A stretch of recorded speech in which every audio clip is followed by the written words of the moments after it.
ang nagrarally sa COMELEC mag-isa. Never pa nangyari yan. Kaya, believe ako dito.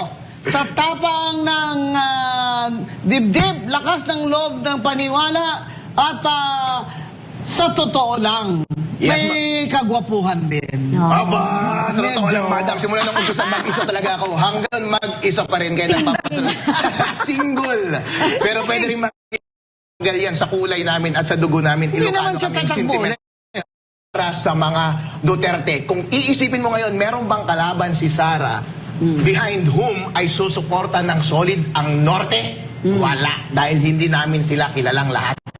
Oo nga, no? Kasi nag-BBM Sara kayo dun, eh, no? O BBM Sara po. At sa katunayan ako, kaya nanalo si BBM dahil pumunta si Sara sa Isabela noon. Merong panahon na nangampanya sila sa Isabela, hindi pumunta si BBM. Ang pumunta lang si VP Sara.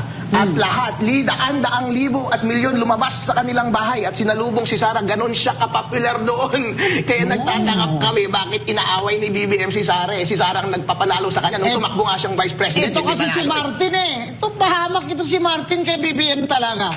Wala pa isang taon, sinaksak mo na kasi. Ito talaga yung plano. Gusto mo talaga ikaw mag-presidente, hindi yung vice president. Kaya nangyari ito, kaya nagka-maleta-maleta kayo dyan, lahat ng ayuda dyan, dahil binotbahin nyo naman yata dyan, Speaker Martin, eh. Tsaka tatlo-tatlo na kayo dyan, asawa mo at anak mo, yung driver nyo, sama nyo na next time, para naman all in the family na talaga. Kung sa bagay, si Isidre, di ba?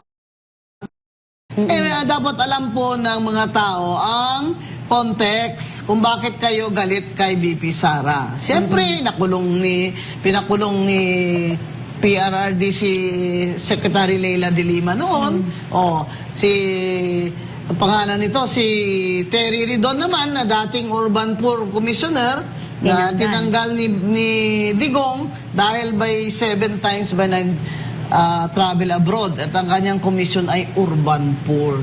So, dapat to may konteksto naman kung bakit itong mga congressman na to ay tila parang gigil na gigil sila. Kaya sinasabi natin, kung ganyan po kayo, di magbilang na lang kayo dyan kung talagang may numbers kayo. Sige, total, kung gusto nyong talagang tapusin yan para ipa-prove to the Supreme Court na may due process dyan, hirig-hiring nyo sa susunod, which is likely to happen, ano ang gagawin mo?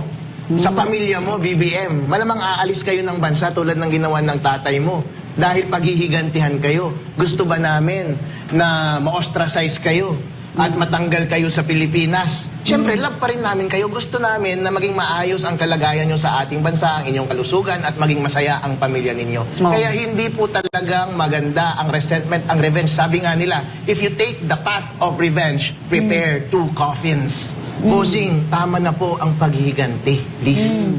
At saka, bakit mo siya maghihiganti?